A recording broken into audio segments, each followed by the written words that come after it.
Puskesmas Kerembangan Selatan hadir untuk mengedukasi. Halo Sobat Puskesmas, selamat siang semuanya. Loh kok ada jawab? Selamat siang semuanya. Oke, selamat siang udah dijawab sama narasumbernya. Pasti Sobat Puskesmas udah pada tahu ya, di episode ke-9 ini kita kolaborasi dengan dua narasumber yang menurut kita sangat-sangat baik, sangat-sangat keren. Apalagi salah satunya ada komunitas yang lagi happening nih di Surabaya. Yang pertama kita ada narasumber dari Rumah Sakit Kementerian Kesehatan, yaitu Dr. Michael Prayoga ya dok ya? Prayogo, spesialis kedokteran fisik dan rehabilitasi. Halo dokter, selamat siang dulu. Halo teman-teman Kembangan. Oke, lalu yang kedua ini adalah salah satu founder yang komunitasnya lagi naik daun ya. Pasti Sobat Puskesmas atau viewers dari Instagram udah pada tahu ya semuanya ya. Ada Hubert King selaku founder Galau Sport. Tepuk tangan dulu. Oke, kita kenalan dulu ya sama Dr. Michael Prayogo ya dokter. Betul. Dokter, di sini dokter di Rumah Sakit Kementerian Kesehatan itu di poli mana dan sebagai dokter spesialis apa? Mungkin bisa dijelaskan, siapa tahu nanti dari teman-teman Sobat Puskesmas bisa konsultasi langsung di Rumah Sakit Kementerian Kesehatan. Oke, halo teman-teman Puskesmas, perkenalkan saya Dr. Michael Prayogo, SPKFR. Saya adalah seorang dokter spesialis kedokteran fisik dan rehabilitasi yang bekerja di Rumah Sakit Kementerian Kesehatan di RSUP Surabaya. Di sini saya menangani di bidang-bidang terutama di cedera olahraga, cedera otot, cedera tulang, juga untuk pemulihan pasca operasi, pasca stroke, dan juga pasca operasi bedah jantung.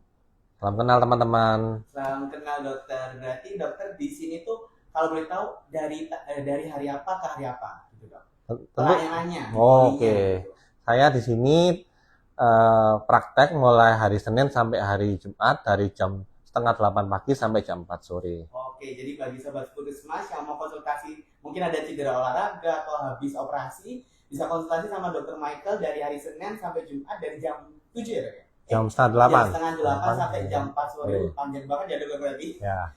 Lalu yang kedua kita akan kenalan sama salah satu founder Galau Sport yaitu Hubert King. Bisa kenalan dulu dong. Halo teman-teman, selamat siang. Selamat siang. Namaku Hubert King, biasa dipanggil, kalau sekarang biasa dipanggil King. Kalau teman-teman nggak tahu kenapa, salah satu pencetus dari nama Galau Sport sendiri dan didukung oleh teman-teman. Oke. Sebelum kita menuju ke topiknya ya dok ya, saya mau tanya lagi dulu ke King Hubert atau Hubert King ya? Ya. Mau tanya tentang komunitasnya dulu nih. Ya, Tadi nanti bakal ada dokter spesialis ya, nanti bisa tanya-tanya juga. Siapa tahu viewers dari Galau Sport ada yang nonton juga kan? Nah, mau tanya sih, dasar membentuk komunitas itu apa sih King? Kok bisa mencetuskan komunitas olahraga? Apakah dari komunitas hari dulu atau mungkin dari King Hubert suka hobi olahraga atau gimana nih? Awal dasarnya memang kita basicnya dulu lebih ke fitness. Oh, ke fitness, anak gym ya berarti ya. Oke. Basicnya dari awal kita fitness, terus kita memang suka kumpul sama teman-teman, nggak hanya di olahraga aja kan, di nongkrong segala macem. Terus yang terakhir memang basicnya orang-orang yang sedih, orang-orang yang patah hati ya. Betul, orang-orang yang patah hati terutama dari aku sendiri. Oke, berarti benar patah hati. Jadi melampiaskan patah hatinya ke olahraga yang ya. Dulu awalnya enggak gitu kan, terus diajak sama teman. Oke. Awalnya dari situ. Berarti nama galau itu orang-orang yang galau ya. Ini lebih tepatnya dari akunnya sih. Oke. Nah, kapan sih terbentuknya? Apakah di tahun ini atau sudah 2 tahun sebelumnya atau baru-baru saja nih? Kalau terbentuknya kita dari tahun 2024. Tahun 2024 berarti udah hampir 1 tahun ini ya. 1 tahun. Untuk di dalam Galau Sport nih, apakah di dalam Galau Sport itu ada cabang-cabang olahraganya? Iya, ada. Salah satunya apa tuh? Salah satunya yang paling rame kayak yang paling culture ya pasti lari sama pedal ya. Oh, pedal juga ada pedal ya. Kita baru mulai pedal, lari, sama setahu saya juga ada badminton ya. Ada badminton. Apakah ada cabang lain berenang mungkin? Dan belum. Berarti masih fokusnya di 5 cabang. 5 cabang apa itu? Pedal, lari, badminton, basket, satu lagi apa? Bekel. Sepak bola. Oh, sepak bola. Berarti ada 5 ya teman-teman. Nah, ini kan mungkin Sobat Puskesmas ada yang belum tahu nih. Kalau mau join komunitas ini bagaimana King? Apakah bisa langsung tiba-tiba datang atau mungkin ada RSVP atau kita bisa join secara acak kita gitu? langsung datang aja sih kalau olahraga kayak yang lari gitu kan, tapi kalau olahraga yang memang harus mengikuti terms and conditionnya bisa langsung DM dulu aja. Oh DM-nya di Di Kimber Galau- sendiri atau Enggak, di? di Galau Sport dan DM. Oh di Galau, oke. Nah, kan gue bahas sih. Jadi bagi teman-teman atau sobat puskesmas atau teman-teman dari Rumah Sakit Kementerian Kesehatan Surabaya dok ya yang mau join mengculturekan diri bisa langsung join saja di Galau Sport, bisa Betul. DM nanti di adminnya Galau Sport, Betul. bisa tanya-tanya juga ya Pastinya. di hari-hari apa aja Iya, ada jadwal-jadwal lari atau olahraga lainnya ya. Iya. Sorry. Lah langsung saja dok. Ini mau tanya yang pertama, mumpung ada komunitas olahraganya. Dok, kira-kira cedera apa aja sih dok yang bisa terjadi di olahraga-olahraga? Apalagi yang lagi booming sekarang di Surabaya ya teman-teman. Galoran atau yang lagi booming akhir-akhir ini kan anak-anak lari yang tiba-tiba join maraton Iya. atau tiba-tiba join yang 5 km lah. Kira-kira apa ya? Cedera apa yang bisa terjadi di saat olahraga tersebut? Oke, jadi teman-teman sobat Kerembangan, jadi memang cedera olahraga itu bisa terjadi, resiko yang bisa terjadi pada saat kita berolahraga apabila memang tidak dipersiapkan dengan baik. Kadang pun dipersiapkan dengan baik, tapi juga cedera.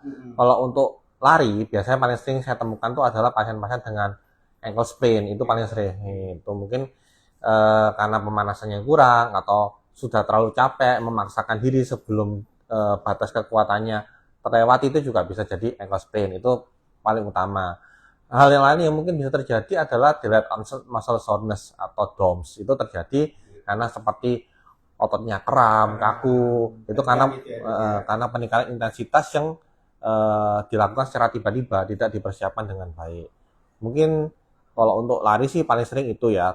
Kemudian juga ada runner's knee, nyeri di daerah lutut karena overuse, itu juga bisa terjadi. Mungkin 3 itu yang paling sering. Yang paling sering ya. Tapi apalagi kalau kira-kira Tim Hubert pernah nggak mengalami salah satu cedera di saat lari itu? Lebih ke Shin splint ya. Itu rata-rata lebih ke shin splint. Itu misalnya dok, kalau misalnya kan kita lagi lari terus kita sini biasanya. di bagian belakang sini Oke, ya berarti ya. bagian kayak betis ya. Ya, Di bagian betis ya dok, paling seringnya pelari-pelari gitu tiba-tiba kram atau ototnya jadi tegang. sama tulang kering ya. Nah itu biasanya apa ya, tindakan P3K apa sih yang bisa kita lakukan? Misalnya kita lagi lari terus ternyata tempat medisnya masih jauh, apakah kita harus berpasrah diri, diam, atau mungkin ada teknik-teknik pijatan-pijatan khusus yang bisa menahan kita sampai mungkin garis finish atau sampai kita nanti ketemu sama tim medis yang di depannya gitu dok. Oke, jadi mungkin kalau dari bidang ilmu saya ya, jadi terutama kalau sedang sakit itu memang waktunya kita berhenti, stop, jangan dipaksakan. Dipaksakan tuh mungkin masih bisa lari, tapi nanti pasti ada efek jangka ke depannya, mungkin cederanya akan tambah berat. Jadi yang paling benar adalah istirahat dulu, stop, dilakukan kompres dingin, kurang lebih 15 sampai 20 menit dilakukan, nanti bisa diulang lagi dalam jarak 2-3 jam, kemudian nanti bisa minta bantuan dengan tim medis terdekat, dibawa ke posko medis untuk dilakukan pemeriksaan, karena kita tidak tahu apakah memang cedera itu cuma mungkin karena ototnya tegang, atau memang sudah ada cedera ligamen, cedera otot yang bisa berkembang jadi lebih parah. Itu yang mungkin harus kita perhatikan lebih jauh ya, Mas. Oke, berarti P3K yang awal mungkin kita harus mendinginkan di area-area otot yang tegang itu ya dok ya. Betul. Itu bisa di kaki atau misalnya bisa sampai ke arah menjalar ke punggung atau ke atas gitu kalau misalnya olahraga lari nih. Tentu bisa ya. Jadi memang walaupun olahraga lari, sebenarnya pemanasan yang untuk pencegahan ya, pencegahan tuh pemanasannya juga bukan cuma kaki aja, tapi sebenarnya seluruh tubuhnya. Karena lari itu juga butuh kekuatan core yang baik, terutama di daerah punggung, di daerah perut. Itu bisa aja tetap nyeri ya. Punggung bisa juga sundukan, ya, kita itu lebih sering. Nah, itu bisa terjadi. Bisa kompres dingin itu diberikan pada area-area yang nyeri secara umum. Namun untuk aplikasinya pun ada caranya, tidak boleh diberikan langsung es batu ditaruh di daerah yang sakit. Justru nggak boleh ya dok ya? Nggak boleh. Jadi memang biasanya kita bungkus dulu dengan handuk tipis atau kain tipis supaya es itu tidak langsung menempel pada permukaan kulit sehingga tidak ada efek dingin yang terlalu berlebihan di dalam. Berarti kalau saya pernah lihat ya dok, berarti kalau misalnya habis lari langsung kita hitungannya berendam di air es itu nggak boleh dok ya? Atau disarankan dilapis itu tadi kayak kasih anduk atau gimana gitu? Kalau untuk berendam di air es itu boleh, itu namanya cold water immersion, itu sering sekali dilakukan oleh atlet-atlet profesional ya. Tentu karena memang air es sama es batu itu titik dinginnya beda ya. Kalau air es itu mungkin sekitar 4 derajat, tapi kalau es batu itu bisa 0 derajat bahkan di bawahnya. Nah, itu tubuh kita itu tidak bisa menerima yang di bawah 4 derajat itu. Jadi kalau cold water immersion masih boleh lah, nggak ada masalah. Tapi kalau sudah berhadapan langsung dengan es batu yang sudah bentuk padat itu tidak boleh langsung kena kulit. Oke, gitu. Nah, kan tadi kita juga sudah bicara tentang cedera olahraga yang umum di lari. Kira-kira ada nggak sih dok teknik-teknik lari yang bisa disampaikan nanti, bisa apa tahu nanti dari King Hubert bisa menyampaikan ke komunitasnya apakah teknik lari. Tapi mungkin di satu sisi King Hubert juga tanya harus gimana, karena jujur saja saya kalau lari tuh kata orang-orang beda pijakannya, nggak boleh yang di depan atau nggak boleh di belakang. Nah, mungkin bisa dikasih tips sedikit untuk yang teman-teman yang suka lari, nanti bisa disampaikan juga dari King Hubert ke komunitas larinya gitu dok. Oke, jadi sebenarnya mungkin dari teman-teman praktisi yang hobi lari itu lebih ngerti ya teknik-tekniknya, tapi secara umum adalah pemanasan yang dilakukan sebelum lari itu harus dilakukan pemanasan dinamik, intinya bukan statik. Jadi pemanasan tetap dilakukan di seluruh tubuh, baik di kaki, tangan, leher, semuanya dilakukan. Full body itu selalu dilakukan paling tidak selama 10-15 menit sebelum lari. Jadi kita kayak memanasan mesin tubuh ya. Kemudian kita juga untuk lari biasanya landingnya yang kita memang disarankan adalah forefoot landing, bukan yang itu dengan dilakukan 2 itu minimal harapannya kemungkinan terjadinya cedera akan lebih rendah. Namun juga ada teknik-teknik lari yang mungkin nanti bisa dijelaskan sama Mas King ya sebenarnya gimana. Mungkin Mas Hubert ada tanya-tanya nih. Kalau masalah teknik lari sebenarnya lebih ke personality masing-masing. Karena kalau aku sendiri juga masih belum tahu pasti teknik lari yang benar-benar harus formnya yang bagus seperti apa itu. Kadang aku juga masih belum tahu, kadang masih harus tanya dulu sama teman-teman gitu. Cuman menurutku yang lebih disiapkan sebenarnya kalau olahraga itu lebih mental. Ya.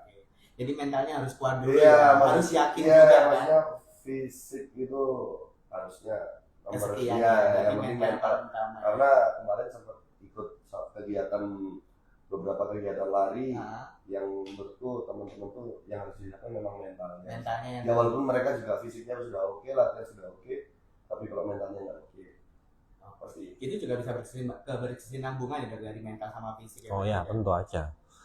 Jadi mental dan fisik itu pasti ada kesinambungan. Tapi sebenarnya kalau dari saya sebenarnya memang kan kedokteran fisik ya. Jadi jadi fisiknya itu juga harus disiapkan. Dan kita gimana bisa mengutilisasi fisik yang bagus itu dengan mental yang baik. Jadi dua-duanya disiapkan, baik mental maupun fisiknya. Jadi tentu saja kalau misalnya kita maraton, orang itu tidak pernah latihan sama sekali, tiba-tiba maraton kan juga walaupun mentalnya kuat mungkin fisiknya masih ada trauma. Nah dok, itu kan kita sudah bicara soal lari. Nah tadi kan kita mengutip King Hubert ini dulunya anak gym. Oke. Kira-kira cedera umum yang di saat gym itu apa sih dok? Apakah selain DOMS ya? Kalau DOMS kan itu hitungannya sebenarnya sama ya dok ya. Nah kira-kira yang lebih sering dokter pernah menangani pasien yang lebih sering anak-anak gym itu apa sih dok? Kesalahan mungkin bahasa Jawanya kecetet mungkin kali ya. Atau apa dok, bisa dijelaskan gitu? Jadi kalau untuk gym paling sering kita tangani itu sebenarnya tendinitis ya. Tendinitis itu peradangan pada tendon atau urat. Itu karena memang mungkin beban berlebihan, repetisi yang berlebihan, itu sering terjadi. Kedua yang bisa terjadi namun lebih jarang itu sampai ototnya robek. Itu bisa terjadi. Itu mungkin karena memang bebannya berlebihan. Kadang kita waktu olahraga angkat beban itu juga endorfin tinggi, sehingga kadang itu kita bisa mengangkat atau melakukan olahraga itu melebihi kapasitas tubuh, itu pasti. Namun memang kapasitas tubuh itu ada batasnya, di mana bila kapasitas tubuh itu dilewati maka bisa terjadi cedera. Paling ringan sih mungkin muscle sprain aja, ankle sprain, atau mungkin juga ototnya tegang aja, tapi juga bisa jadi sampai robekan. Berarti yang lebih baik sampai robek tadi gitu ya. Itu Kalau berarti harus dioperasi ya dok gitu. tergantung juga, nanti harus kita periksa dulu robekannya derajat, ada derajat 1 sampai 5. Kalau mungkin derajat 0, 1, 2 itu mungkin masih bisa direhab aja. Kita banyak modalitas, itu bisa dengan laser, dengan shockwave, bahkan mungkin sekarang sudah arahnya dengan regeneratif, kita bisa lakukan injeksi, suntikan untuk pemulihan. Namun memang sudah derajat 4, derajat 5, dan sudah memang berat sekali, itu memang harus tindakan operasi. Nah kira-kira Ki Ngumpet pernah nggak waktu nge-gym dulu sampai cedera parah gitu, belum pernah ya? Lebih Jangan ke sampai ya. DOMS sih. DOMS. Kalau DOMS itu masih wajar berarti ya? Dok, Masih ya? wajar. Masih wajar. Apakah untuk masa DOMS itu ada masanya, misalnya kita, misalnya saya nggak pernah nge-gym ya dok ya, tiba-tiba saya nge-gym. Apakah ada masa DOM yang wajar nggak? 3 hari udah selesai, apa mungkin kalau misalnya berkepanjangan itu berarti harus periksa ya? Betul. Jadi DOMS itu kalau memang nge-gym pertama rata-rata kalau dilakukan dengan benar pasti DOMS ya, pasti terjadi. Iya, pasti DOMS. Tapi bukan berarti kalau memang tidak DOMS itu bukan intensitasnya tidak besar ya, tapi bisa terjadi bisa tidak. Tapi DOMS itu secara umum, secara teori ya terjadi maksimal 2 sampai 3 hari. Hari keempat lah maksimal itu sudah harus stop. Bila setelah hari keempat itu masih nyeri, itu lebih baik kita periksakan karena kemungkinan besar bukan DOMS. Kita harus konsultasi ke dokter spesialis Betul. ya dok ya. Oke dok. Nah itu kan DOMS. Apakah di saat kita DOMS itu boleh nggak sih dok minum kayak anti nyeri gitu? Atau mungkin Ki Ngumpet biasanya apa? Kalau misalnya dok dibiarkan menikmati masa-masa Kalau DOMS nggak pernah ngapa-ngapain sih, ya istirahat aja. dinikmati aja ya. Nggak pernah minum obat anti ini, itu nggak pernah. Nah itu kalau misalnya bagi orang yang nggak pernah terus merasa benar-benar aduh nggak kuat nih, apakah dibolehkan untuk minum obat anti nyeri atau ada saran yang terbaiknya selain obat, misalnya apa kayak berendam atau apa gitu dok? Oke. Jadi memang ini sebenarnya cukup perdebatan ya di bidang medis pun masalah DOMS ini. Secara umum memang pemberian anti nyeri atau NSAID itu justru akan sedikit menghambat sintesa daripada ototnya. Sehingga memang pada beberapa terutama praktisi memang tidak menyarankan pemberian anti nyeri-nyeri, ataupun anti nyeri yang kita berikan tuh yang paling ringan, paracetamol. Biasanya bahkan pada DOMS itu lebih disarankan juga kompres hangat, mandi hangat, dilakukan stretching sederhana, aktivitas yang biasa untuk memicu pertumbuhan daripada otot. Karena memang inflamasi ringan itu dibutuhkan untuk pembentukan otot.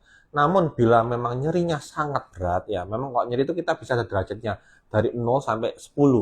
Kok derajatnya sudah di atas 6, ya itu memang mau tidak mau kita harus berikan kompres dingin ataupun anti nyeri kalau memang terpaksa ya kan. Memang kita lihat kondisi masing-masing orang. Soalnya kan kita juga tidak bisa menjamin apakah nyeri itu memang benar-benar DOMS atau mungkin sudah ada cedera di dalamnya. Nah, memang itu yang memang harus kita lebih teliti lagi ya, karena kalau memang biasa sudah fitness sudah ngerti ini DOMS atau memang cedera, karena rasanya beda pasti. Rasanya beda ya. Rasa nyerinya beda ya. Ya. Nah dok, tadi saya mengutip, tadi dokter kan bilang kalau DOM bisa ke berendam air panas atau pakai air hangat. Sedangkan kalau lari pakai air dingin. Apakah cara penanganan air hangat dan air dingin itu berbeda dok? Di saat misalnya lari atau gym atau olahraga yang lainnya gitu? Oke. Berdasarkan penelitian ini juga sebenarnya juga masih perdebatan ya. Jadi sebenarnya air hangat dan air dingin itu bisa diberikan paling tidak sampai 40 jam setelah cedera ya. Jadi bisa diberikan air hangat dan air dingin. Namun memang cara kerjanya beda. Kalau air dingin itu lebih ke arah kita mengurangi inflamasi, mengurangi peradangan, mengurangi nyeri. Tapi kalau air hangat itu lebih ke arah mempercepat sirkulasi darah, sehingga memang dikatakan ada beberapa jurnal yang mengatakan bahwa pakai air hangat itu justru pemulihan akan jauh lebih cepat dibandingkan dengan air dingin, karena air dingin itu justru akan menghambat proses inflamasi yang dibutuhkan untuk proses pemulihan itu. Namun juga kita masih mungkin paling gampang itu kita raba dulu. Kok pada waktu kita raba ini terasa hangat, beda sama kaki sebelahnya yang nyeri misalnya kanan. Kok kaki kirinya kok rasanya dingin. Berarti itu peradangan yang lebih hebat. Bisa aja itu cedera, bukan hanya DOMS. Itu bisa paling ideal kita berikan kompres dingin. Kalau saya ya, karena kita tidak bisa memastikan bahwa teman-teman ini cedera atau tidak, kecuali kita lakukan pemeriksaan. Jadi kalau lebih aman kompres dingin. Nah kira-kira ini saya tanya ke anak-anak galau sport, pernah nggak sih King waktu misalnya lagi lari atau ada acara event besar gitu, tiba-tiba mungkin di event itu nggak ada nakesnya tapi ada yang cedera tiba-tiba, pernah mengalami nggak di dalam komunitasnya gitu? Biasanya sih rata-rata jatuh ya. Jatuh. Jatuh Jatuh di saat lari. Iya, jatuh paling terus ya diabetes sedeo gitu kan. Terus paling parah itu dulu pernah sampai masuk rumah sakit. Jadi jatuh terus kalau nggak salah itu daerah sini ya, itu apa kayak robek gitu, dijahit. Cuman aku nggak ngerti gimana kasusnya. Cuman yang paling parah itu sampai dia masuk rumah sakit. Itu di saat lari ya? Iya, kalau di saat yang cabang-cabang lainnya masih kalau ada ya? cabang-cabang lainnya sebenarnya sama sih, lebih ke dom saja. Saja. Paling ya biasanya rata-rata ya ACL. Iya, oke. Ya itu udah biasa sih. Oh ya, Dok, ini kan tadi lebih sering ACL dom. Nah, itu pertanyaan yang pernah saya dapat juga. Boleh nggak sih di saat dom atau tiba-tiba nyeri kita pijetkan? Nah itu Dok. Nah, dipijet, dimasak, entah itu dimasak ibu-ibu kan biasanya orang tua kita, atau nggak tiba-tiba kita datang ke tempat pijet yang refleksiologi. Jadi sebenarnya kalau untuk dalam bidang penanganan cedera ya, sebenarnya itu ada 4 prinsip juga yang kita do not harm. Tidak boleh diberikan panas, kemudian beban berlebihan, avoidance of exercise, kemudian R itu running, kita kurangi running, dan M itu massage. Jadi tidak dibolehkan massage. Sebenarnya massage itu tipenya beda-beda. Sebenarnya ada juga yang dinamai massage olahraga. Massage olahraga itu memang orang-orang yang sudah tersertifikasi khusus untuk melakukan massage. Namun kalau misalnya pijat-pijat tradisional, pijat urat, pijat yang pokoknya ditarik-tarik itu lebih baik dihindari. Rata-rata pasien saya setelah dipijat rata-rata yang robek makin parah. Yang robeknya mungkin awalnya cuma derajat 1 tiba-tiba jadi derajat 3, derajat 4. Karena kita tidak bisa memastikan bahwa yang pijat itu benar-benar tahu anatomi kita, yang dipijat tuh benar atau tidak. Jadi kalau saran saya sih lebih baik kita hindari dulu untuk pijat. Berarti penanganan utama tetap tadi ada kayak dikompres air hangat atau enggak air dingin sama istirahat. Oke Dok. Nah untuk proses pemulihan semua cedera olahraga yang paling ringan kayak tadi Dok kan mungkin 2-3 hari. Nah misalnya kalau lari tumpuannya salah, tiba-tiba ada yang ngerasa apa ya di punggung, itu proses pemulihannya misalnya kita hanya konsultasi dan penanganan itu saja itu lebih lama, atau ada jangka yang bisa kita kira-kira nggak Dok? Sampai akhirnya, wah berarti ini aku harus konsultasi ke dokter. Oke. Jadi sebenarnya kalau cedera itu proses pemulihannya beda-beda ya. Tapi memang paling gampang gini, kalau sudah lebih dari 1 minggu kamu masih sakit, masih nyeri, lebih baik kita cekkan dulu. Karena rata-rata secara umum kalau cederanya itu ringan, dalam waktu 1 minggu atau maksimal lah 2 minggu itu sudah pasti hilang. Tapi kalau setelah 1 minggu itu masih nyeri, lebih baik kita cekkan dulu, kita pastikan bahwa benar-benar aman, dan memang kalau memang membutuhkan penanganan, diberikan penanganan yang baik. Karena semakin cepat penanganan yang diberikan, justru pemulihannya pasti juga lebih cepat. Oke gitu. Nah untuk King Huber sendiri, pernah nggak sih King di dalam komunitas itu tiba-tiba ada yang wah aku pengen ikut join lari, tapi tiba-tiba waduh aku cedera, males ngomong gitu. Ada nggak sih yang tiba-tiba akhirnya mungkin merotol, nggak pernah ikut lagi gitu? Atau di saat lari tiba-tiba oke, cedera berarti ya udah ditangani bareng-bareng, atau ya dibiarkan gitu aja sih? Kalau biasanya tiba-tiba cedera apa enggak itu aku nggak ngerti Mas. Cuman biasanya tuh kelihatan kalau dia nggak pernah ikut, baru kita tanyain itu, baru dia mengeluarkan alasannya kenapa dia ikut. Ya mungkin rata-rata lagi cedera, terus lagi pengen memang rehat segala macam. Jadi memang nggak pernah langsung ngobrol. Jadi kayak kelihatan dia nggak pernah ikut segala macam, itu baru kita tanyakan. Cuman memang ada yang pengen istirahat dulu, rest gitu kan, mau recovery segala macam itu. Nah Dok, ini kan juga ada praktisi olahraga juga. Ada nggak sih Dok tips untuk kembali berolahraga setelah cedera, atau mungkin ada tips-tips tersendiri bagi dokter rehab medik dan khususnya praktisi di olahraga ya Dok ya, yang bisa disampaikan ke komunitas Galau Sport ini? Sebenarnya memang untuk pemulihan olahraga itu beda-beda ya. Memang lebih baik kita konsultasi dengan dokter. Tapi prinsip utama yang kita ambil untuk orang-orang biasa, misalnya belum konsultasi dokter tapi pengen olahraga, pertama pastikan tidak ada nyeri. Itu dulu, tidak ada nyeri. Luas gerak sendi otot itu, sendi itu bisa full. Misalnya kaki misalnya gini ya, habis cedera, pertama kan mungkin bengkak, tidak bisa lurus. Pastikan dia sudah bisa full dulu. Karena luas gerak sendi yang terbatas itu juga risiko untuk cedera lagi. Kemudian pastikan kekuatan otot juga tidak berbeda jauh kanan dan kiri. Itu sebenarnya harusnya diukur ya, dengan di dokter kita bisa ukur kekuatan ototnya seberapa. Nah, kemudian kita bisa mulai dulu start slow go slow. Jadi kita mulai juga tidak pernah bisa pasien cedera olahraga kembali tiba-tiba langsung ke kondisi pra cedera.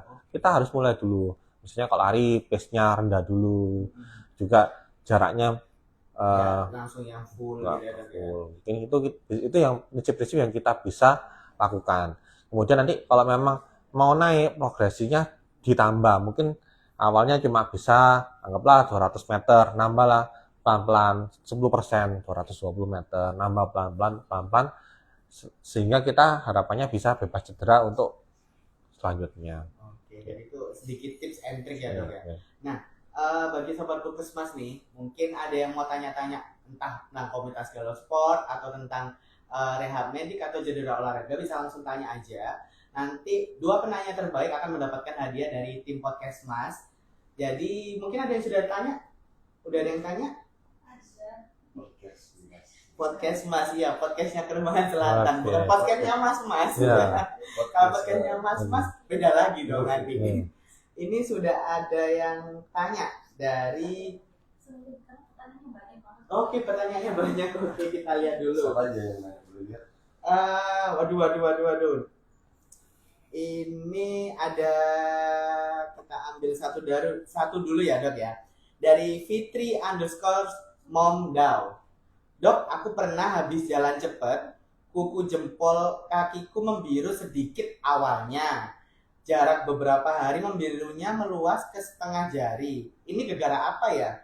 Terus mesti diapain, Dok? Waduh, kuku biru. Oke. Ke itu paling ketekan kali Ya, ya. mungkin tuh paling sering itu kesalahan pemilihan sepatu. Ya, Nah, betul. sepatunya terlalu Iya, sempit. betul. Itu paling Kalau lari tuh ada pemilihan sepatunya tuh jadi ya. Maksudnya memang ada penyesuaian dari Kakinya sol dan apa? segala macamnya Oh, gitu, jadi nggak bisa langsung hmm.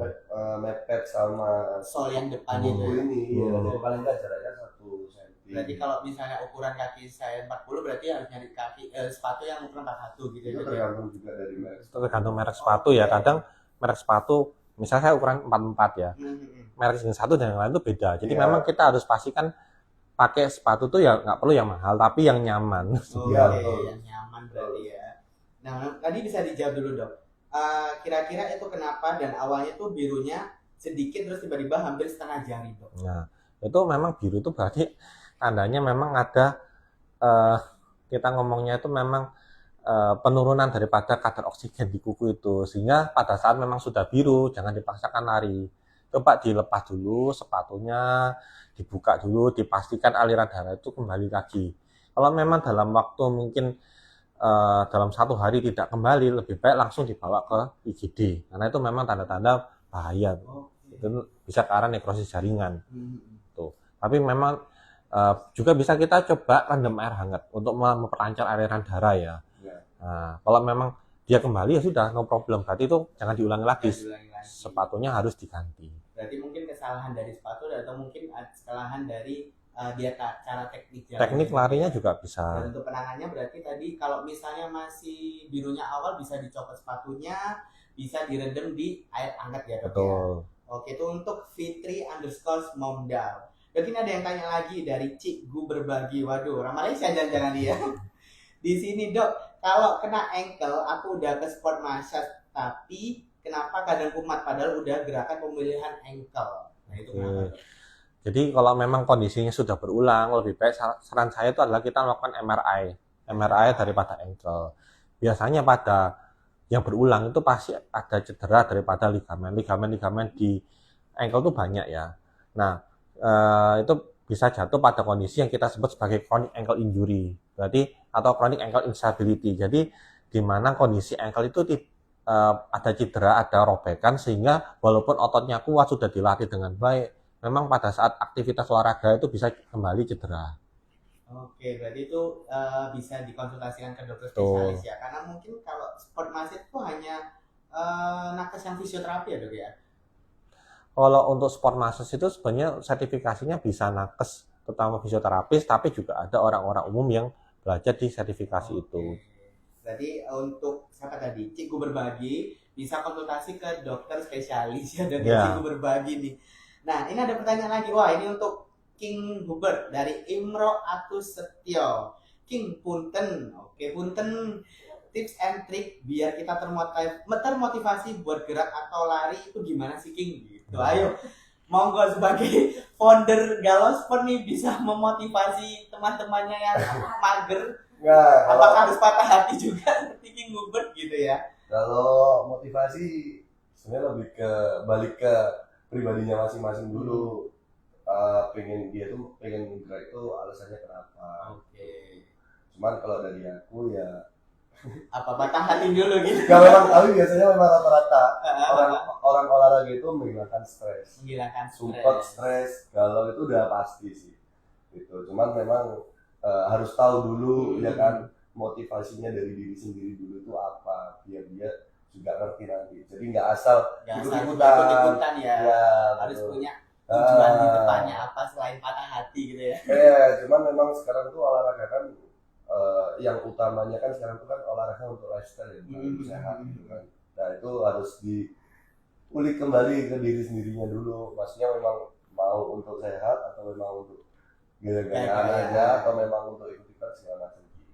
Oke, nah ini aku mumpung masih kita bahas dari King Hubert, ini ada yang tanya lagi dari Abdullah Manalaki. King atau King Hubert, untuk join komunitas apakah berbayar atau free? Free langsung aja join Langsung hari aja, ini. langsung join. Free langsung hari ini. Hari ini ada ya nanti ya? Nanti langsung. Apa itu? Galauran? Oh enggak, maksudnya galau nongkrong. Oh, baru nongkrong. Apa itu sebuah olahraga juga? No. Nongkrong. Enggak, Mobile Legends. Oh, Mobile Legends. Oh, ada. Itu juga ada Di e-sportnya. e-sportnya ya. Itu Oke. juga ada. Jadi, Lama-lama Uber King jadi apa tuh? Jadi menteri olahraga. olahraga. Ya, Menpora di sini. Oke, amin. Amin. 2029 Menpora. Oke. Pemkot Surabaya mungkin bisa di-guide nih. Jangan. Lagi bingung dia sama Jukir. Oke. Nah ini Dok ada yang tanya lagi nih dari Amalinda Megan. Dok, seberapa penting kualitas sepatu dalam mencegah cedera? Di luar konteks marketing, apakah ada pengaruh penggunaan sepatu khusus dalam upaya mencegah cedera khususnya olahraga lari? Oke. Ini juga mungkin bisa kita collab sama Mas King ya. Jadi Oke. jadi sepatu itu pasti memang tipenya tuh macam-macam ya. Dari sole-nya gimana, dari upper-nya gimana dan lain-lain. Jadi memang sepatu ini salah satu faktor yang penting dalam olahraga, tapi bukan segalanya. Teknik juga penting.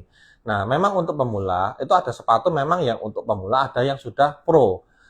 Paling sering itu pasien tuh pemula sudah beli sepatu yang mungkin karbon. Nah, itu justru tambah Itu yang lebih enteng ya Dok? Ya, Nah, kan, itu justru memang tambah membuat resiko cederanya lebih tinggi. Oh, justru yang karbon yang di belakang Betul. lebih foam itu lebih beda ya? Bukan foam. Jadi Bukan. karbon itu di sole sepatunya tuh kayak ada lempengan besi yang bisa menyimpan tenaga energi storing, bisa memberi gaya lenting. Jadi untuk untuk pertandingan race itu justru memang bagus. Tapi memang itu memang lebih baik dipakai pada orang-orang yang sudah pernah latihan, sudah terbiasa.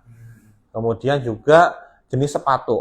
Tiap olahraga itu sepatunya itu beda-beda. Ada buat field, ada buat mungkin sepak bola, untuk lari, untuk di court itu beda-beda. Jadi tidak ada sepatu yang one for all, itu jarang sekali ada gitu. Jadi memang harus kita pastikan sepatu yang kita pilih sesuai tipe olahraga yang kita ingin lakukan. Kemudian juga ukuran ya, kita pastikan ukurannya itu tidak boleh terlalu sempit. Nah, terlalu sempit maupun tidak terlalu besar. Kalau terlalu besar juga ada resiko juga Sepatunya yang mencolok ya? mencolok juga, dan itu resiko cedera juga. Bisa waktu terlepas bisa aja dia tambah jatuh. Oke. Nah, kalau merek sih bebas kalau saya ya, tidak ada pengaruh. Kalau brand Bebas. Tergantung kondisi keuangan Kondisi masing-masing. keuangan. Karena menurut saya semua brand bagus Bagus ya. ya. Ya. Hanya itu aja tipsnya Betul. Dok ya. Ini ada yang tanya lagi Dok dari Agni Eka.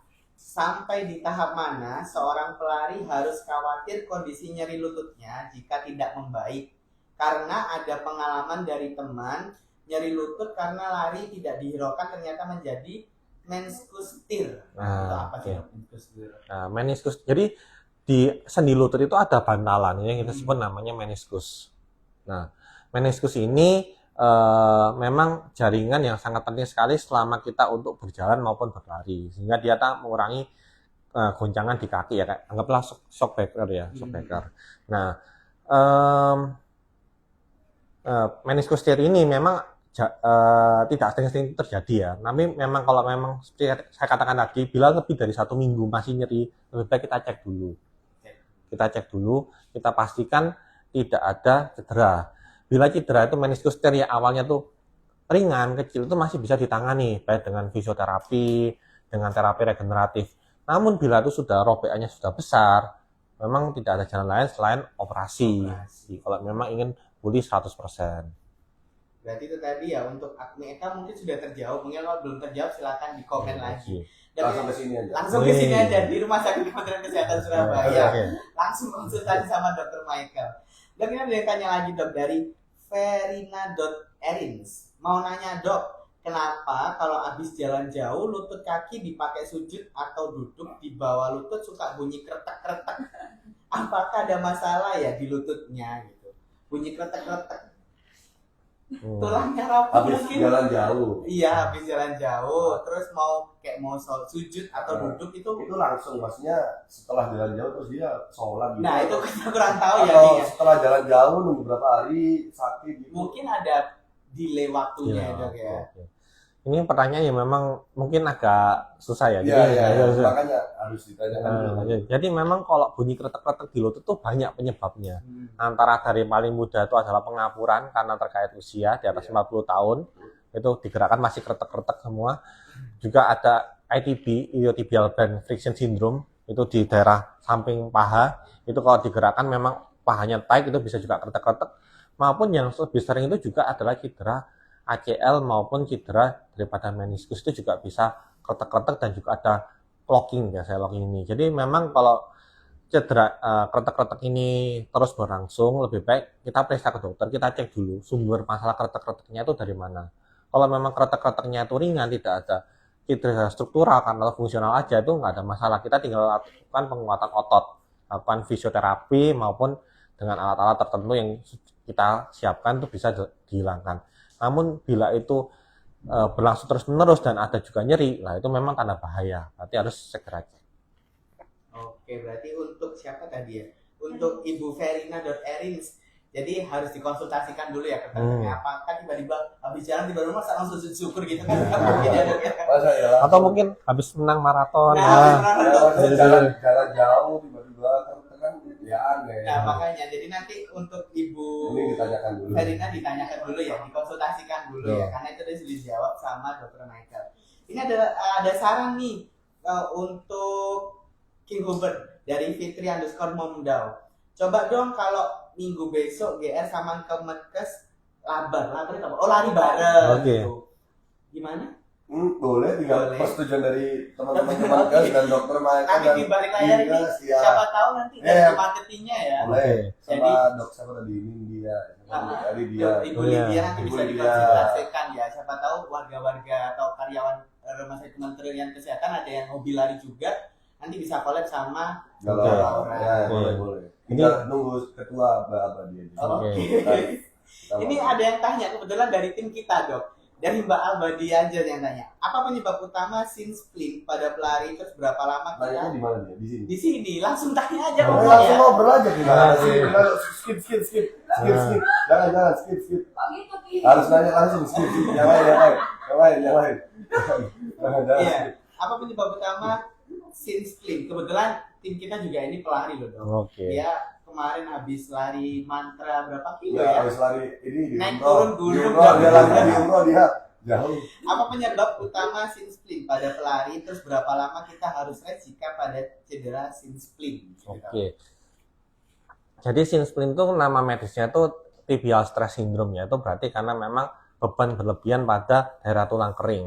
Nah, itu memang pertama bisa berat badan berlebih, itu bisa jadi. Kemudian lari yang terus-menerus tanpa rest yang cukup juga bisa. Nah, sin spleen itu sebenarnya juga ada derajatnya sebenarnya. Lebih baik kita lakukan radiologi di ronsen, kita lihat apakah cuma retak ringan, retak halus atau sampai benar-benar patah ya, atau sampai retak yang lebih jauh. Nah, biasanya sin spleen itu kita harapannya sih 2 minggu ya, kita 2 minggu dulu rest, kita lihat, kita mulai pelan-pelan masih sakit atau enggak. Kalau misalnya setelah 2 minggu rest itu masih sakit, biasanya kita bisa lakukan program fisioterapi, atau nanti kita konsultasi dulu, kita lihat dulu apakah memang sebenarnya kita harus ronsen ya, atau kita pakai USG juga bisa lihat. Kalau misalnya retakan halus itu lebih baik kita pakai USG, kita lihat dulu sudah nyambung atau tidak. Namun yang ringan itu bisa 2 minggu, tapi yang parah itu bisa sampai 6 minggu untuk istirahatnya. Oh, juga untuk pertanyaan sebelumnya ya, sebenarnya di Kemenkes ini kita juga punya komunitas lari ya, namanya Kemenkes Runner ya, dan juga kita punya, dan setiap minggu itu juga kita ada acara namanya Gebar, gerak bareng.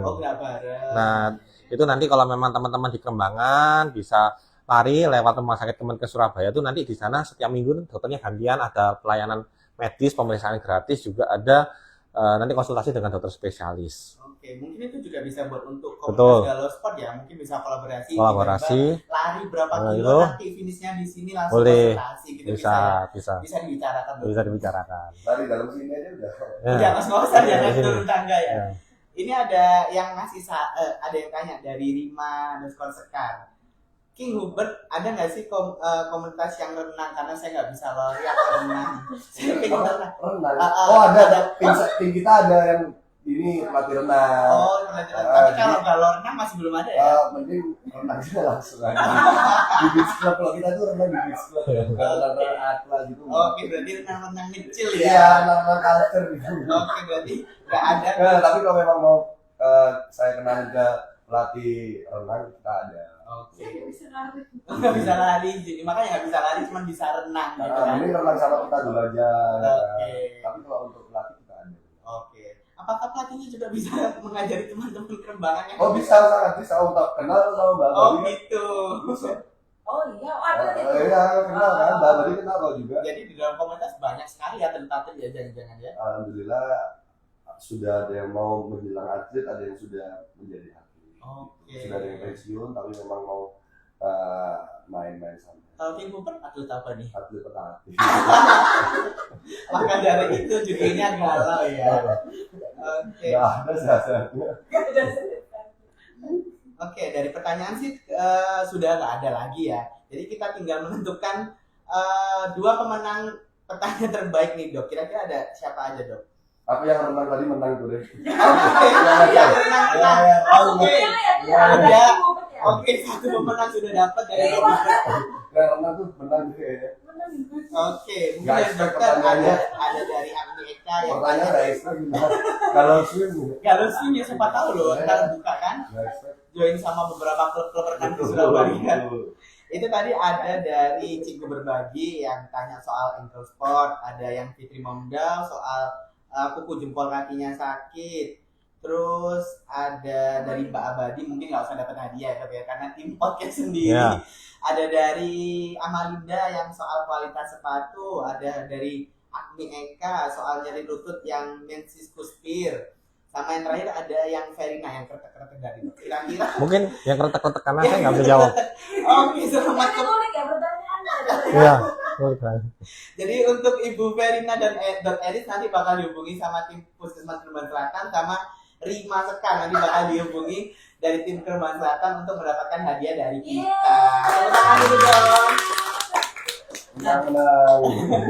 Menang. Nah, sebelum menutup podcast kali ini, mungkin ada tips dulu dari King Hubert bagi teman-teman yang mau join atau apa gitu. Tips bebas apa? Tips enjoy your life. Tipsnya jangan lupa follow Galau Sport dan gitu aja. Oke, follow Galau Sport. Iya, udah gitu. Namanya Galau Sport gitu Iya, aja ya. namanya Oke. Galau Sport aja udah. Karena di Galau Sport siapa tahu bisa dapat jodoh juga ya. Oh, udah dari Monica. Oh, dari Monica. Dari Monica malah. Oke, jadi dari Galau Sport pacaran nikah bareng. Itu enggak dari Patah Hati.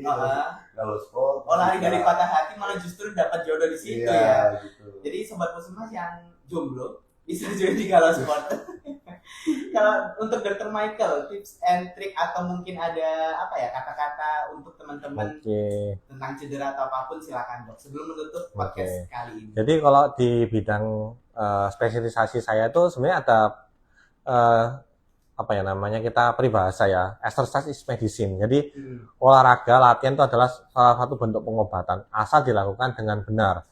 Persiapkan olahraga dengan baik, lakukan pemanasan, mungkin juga nutrisinya juga dipersiapkan, hidrasinya, cukup cairan, kemudian olahraga. Nah, olahraga ini fungsinya tuh banyak sekali, banyak manfaatnya, baik dari mengurangi patah hati, mengurangi patah hati, menyalurkan energi kita yang berlebih ke arah yang positif, juga untuk meningkatkan kebugaran tubuh. Jadi jangan takut olahraga, berapapun usianya semua itu bisa dilakukan. Asal baik dan benar ya. Betul. Oke, itu tadi Asal adalah join Galuh Sport lah. Oke, Oke. join Galuh Sport intinya juga ya. Join Galuh Sport sama nanti kalau misalnya ada cedera olahraga konsultasinya ke Dr. Michael. Ya. Oke. Betul sekali. Nah, itu tadi adalah podcast ke-9 kita tentang solusi cepat dan tepat tangani cedera olahraga. Saya ucapkan terima kasih dulu kepada Dr. Michael Prayogo yang sudah mau jadi narasumber kita sama Rumah Sakit Kementerian Kesehatan Surabaya. Tepuk tangan dulu. Kita sudah disiapin ruangan podcast seperti ini. Dan yang kedua saya ucapkan terima kasih pada King Hubert, founder dari Galuh Sport. Mungkin bagi Rumah Sakit Kementerian Kesehatan kalau mau collab lari-lari bisa hubungi langsung aja ya. Apalagi tadi ada bubar ya Mas ya. Bubar. Enggak, yang dari Kemenkes enggak bareng. Kemenkes Itu komunitas kita, tapi ada acara rutin tiap minggu ya. Tuh. Bubar. Acara rutin tiap minggu, siapa tahu bisa collab sama Galuh. Oke. Nah, bagi teman-teman podcast Mas yang ketinggalan nanti bisa nonton tayangan ulang kita di YouTube kita di Puskesmas Kembangan Selatan Surabaya. Terakhir kata saya ucapkan terima kasih semuanya, terima kasih Galuh Sport Dokter, terima kasih Rumah Sakit Kementerian Kesehatan. Saya ucapkan sampai ketemu di podcast Mas, podcastnya Kembangan Selatan.